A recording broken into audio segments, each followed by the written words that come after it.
اعوذ باللہ من الشیطان اللعین الرجیم بسم اللہ الرحمن الرحیم اللہم صلی علی محمد وآل محمد وعجل فرجہم۔ زہرا کلاسز کے زیر نگرانی تاریخ معصومین علیہ السلام، جس میں حضرت رسول خدا صلی اللہ علیہ وسلم کے بارے میں بیان کیا جائے گا۔ تاریخ معصومین کا تیسرا ایپیسوڈ کیا آپ جانتے ہیں، جس میں سوالات کے ذریعے اسلامی تعلیمات اور علوم محمد اور آل محمد علیہ السلام کو آپ کی خدمت میں پیش کرنے کا شرف حاصل کر رہے ہیں۔ آج ان سوالوں کے ذریعے سے آپ کے علم میں اضافہ کرنا چاہتے ہیں۔ پہلا سوال ہے کہ حضرت رسول اللہ صلی اللہ علیہ وسلم کے والد محترم کے بارے میں جانیے۔ دوسرا سوال ہے کہ ولادت رسول صلی اللہ علیہ وآلہ وسلم کے وقت کیا کیا عجائبات ظاہر ہوئے تھے۔ تیسرا سوال، شیطان کو آسمان پر جانے سے کب روکا گیا۔ چوتھا سوال، ولادت رسول صلی اللہ علیہ وآلہ وسلم پر کیا کیا معجزے ظاہر ہوئے۔ پانچواں سوال، کعبے میں رکھے ہوئے بت کب خود بخود گرے تھے۔ اور چھٹا اور آخری سوال، ولادت رسول کے وقت کیا ندائی آسمانی آئی تھی۔ ان تمام سوالوں کا جواب جو ہے اس ویڈیو میں پیش کیا گیا ہے۔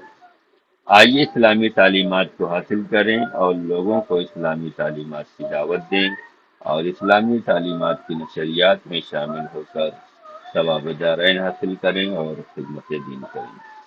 ہماری آپ سب سے گزارش ہے کہ اگر آپ کو ہمارا یہ پروگرام اچھا اور سماج کے لیے مفید اور ضروری لگ رہا ہے تو اس پروگرام کو اپنے دوست، احباب اور رشتہ دار میں شیئر کریں، فارورڈ کریں، لوگوں کو اس پروگرام کے بارے میں بتائیں۔ اور اگر آپ بھی اپنی بہن بیٹیوں کو عالمہ کورس کرانا چاہتے ہیں تو آج ہی ہم سے رابطہ قائم کریں۔ آئیے ان تمام سوالوں کا جواب اس ویڈیو میں سنتے ہیں اور اپنے علم میں اضافہ کرتے ہیں۔ آپ کے والد بزرگوار جناب عبداللہ رسول اللہ صلی اللہ علیہ وسلم کے والد بزرگوار ہیں۔ جناب عبداللہ کے بارے میں بھی جاننا ضروری ہے، اس لیے کہ رسول اللہ کے والد محترم ہیں۔ جناب عبداللہ جناب عبد المطلب کے بیٹے تھے اور آپ کی کنیت ابو محمد تھی۔ آپ کے کئی بھائی تھے جن میں حضرت ابو طالب علیہ السلام کو بڑی اہمیت حاصل تھی۔ جناب عبداللہ ہی وہ عظیم المرتبت بزرگ ہیں جن کو ہمارے رسول حضرت محمد مصطفیٰ صلی اللہ علیہ وآلہ وسلم کے والد ہونے کا شرف حاصل ہوا تھا۔ رسول اللہ صلی اللہ علیہ وسلم کے والد بزرگوار جناب عبداللہ آپ نہایت ہی متین، سنجیدہ، شریف طبیعت کے انسان تھے۔ آپ جلالت نسب اور مکارم اخلاق کی وجہ سے تمام جوانان قریش کی نظر میں اچھے دیکھے جاتے تھے، نظروں میں دیکھے جاتے تھے، اور جناب عبد المطلب آپ کو سب سے زیادہ چاہتے تھے۔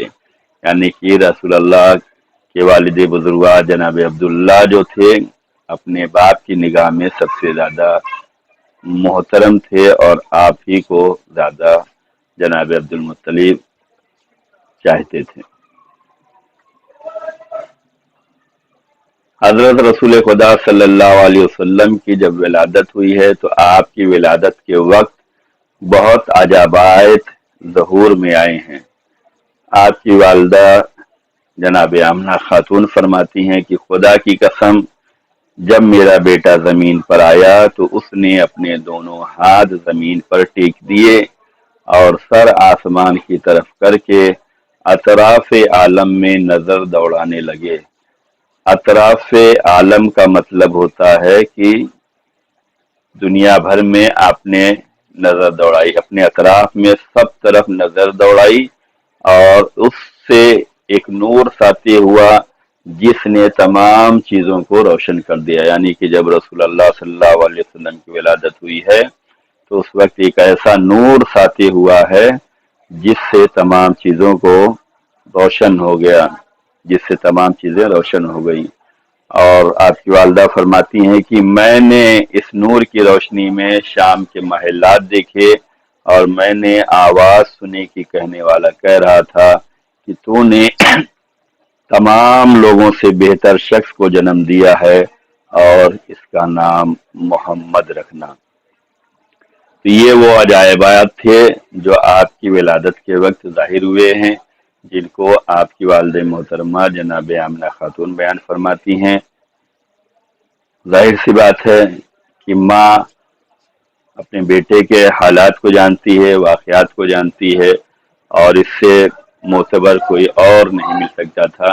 انہوں نے فرمایا کہ ولادت کے بعد آپ نے جو ہے اپنے دونوں ہاتھ زمین پہ ٹیکے اور سر آسمان کی طرف کر کے نظر دوڑائی، اور ایک نور آپ سے ساتھی ہوا جو تمام چیزوں کو روشن کر رہا تھا، اور میں نے اس نور کی روشنی میں شام کے محلات دیکھے، یعنی کہ جناب رسول خدا کی ولادت جو ہوئی ہے وہ مکہ مکرمہ میں ہوئی ہے، اور جب آپ کی ولادت کے وقت نور ساطع ہوا ہے تو اس نور کی روشنی میں آپ کی والدہ نے شام کے محلات دیکھے، سیریا کے محلات کو دیکھا، یعنی اتنا وسیع نور تھا، پورا عالم جگمگا رہا تھا، اور آپ نے یہ آواز سنی کہ کہنے والا کہہ رہا تھا کہ تو نے تمام لوگوں سے بہتر شخص کو جنم دیا ہے، اس کا نام محمد رکھنا۔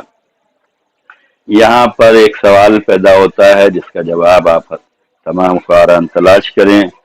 دوسرا سوال یہ ہے کہ حضرت محمد رسول اللہ صلی اللہ علیہ وآلہ وسلم کی ولادت کے وقت جو عجائبات ظاہر ہوئے تھے ان کو مختصراً جو ہے بیان کریں۔ حضرت امام جعفر صادق علیہ السلام ارشاد فرماتے ہیں کہ شیطان آسمانوں پر جاتا رہتا تھا اور کان لگا کر آسمانی خبریں سنتا رہتا تھا، لیکن جب حضرت عیسیٰ کی ولادت ہوئی تو اس کو 3 آسمانوں سے روک دیا گیا، اب وہ 4 آسمانوں تک جا سکتا تھا۔ 7 زمینیں ہیں، 7 آسمان ہے۔ امام فرماتے ہیں کہ جب جناب عیسیٰ کی ولادت ہوئی تھی تو شیطان کو 3 آسمانوں سے روکا گیا، اور جب رسول اللہ صلی اللہ علیہ وسلم کی ولادت ہوئی ہے تو اس کو 4 آسمانوں تک روک دیا گیا، لیکن جب رسول اللہ کی ولادت ہوئی تو اسے تمام آسمانوں پر جانے سے روک دیا گیا۔ جس صبح صادق آپ کی ولادت ہوئی تو جو بھی بت دنیا کے کسی بھی کونے میں تھے وہ منہ کے بل گر پڑے، یعنی کہ جب رسول اللہ صلی اللہ علیہ وسلم کی ولادت ہوئی ہے تو اس وقت دنیا بھر کے تمام بت جو تھے وہ منہ کے بل گر پڑے تھے، اور ایوان کسریٰ یعنی شاہ ایران کا جو محل تھا وہ بھی لرزنے لگا تھا، اور اس کے 14 کنکرے گر پڑے تھے، اور ساوا نامی جو دریا تھی وہ خشک ہو گئی، اور اس دریا کی لوگ مدتوں سے پرستش کرتے تھے، اور وادی سماوا جس میں سال ہر سال سے کسی نے پانی نہ دیکھا تھا اس میں پانی جاری ہو گیا تھا، اور فارس کا آتش کدہ جو 1000 سال سے کبھی آگ نہیں بجھی تھی اس رات اس کی آگ بجھ گئی تھی، یعنی کہ جس صبح صادق کو رسول اللہ صلی اللہ علیہ وسلم کی ولادت ہوئی ہے تو دنیا بھر کے تمام بت جو تھے وہ منہ کے بل زمین پہ گر پڑے تھے۔ شاہ ایران کا جو محل ہے جسے ایوان کسریٰ کہتے ہیں اس کے 14 کنکڑے گر پڑے، ساوا نامی جو دریا تھی خشک ہو گئی، اور اس دریا کے لوگ مدتوں سے پرستش کرتے تھے، وادی سماوا جس میں کبھی بھی کسی نے پانی نہیں دیکھا تھا اس میں پانی جاری ہو گیا، اور فارس کا آتش کدہ جس میں 1000 سال سے کبھی آگ بجھی نہیں تھی اس رات آگ بجھ گئی۔ یہ وہ سارے معجزات تھے جو رسول اللہ صلی اللہ علیہ وسلم کی ولادت کے وقت ظاہر ہوئے ہیں۔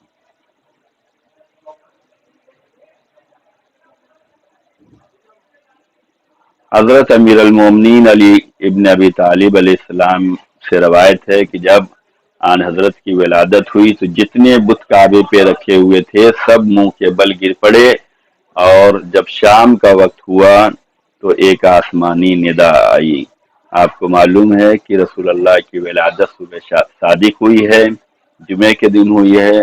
مولا علی علیہ السلام فرماتے ہیں کہ جس دن آپ کی ولادت ہوئی ہے تو شام کے وقت جو ہے ایک آسمانی ندا آئی ہے، اور وہ ندا یہ تھی کہ قل جاء الحق وزهق الباطل ان الباطل کان زہوقا۔ سورہ مبارکہ اسراء کی یہ 81ویں آیت ہے، یعنی حق آیا اور باطل چلا گیا، بے شک باطل کو جانا ہی تھا۔ آپ نے ہمارا پروگرام سنا، آپ سب کا بہت بہت شکریہ، جزاک اللہ خیر۔ اللہ تعالیٰ کی بارگاہ میں دعا ہے کہ اسلامی تعلیمات پر ہم سب کو عمل کرنے کی توفیق عطا فرمائے، آمین یا رب العالمین۔ اگر آپ اپنی بہن بیٹیوں کو عالمہ کورس کرانا چاہتے ہیں، جو کہ آج کے لحاظ میں بہت ہی ضروری ہے، بیٹیوں کے بہترین مستقبل کے لیے آج ہی ہم سے رابطہ قائم کریں اور اپنی بہن بیٹیوں کو عالمہ کورس کرائیں۔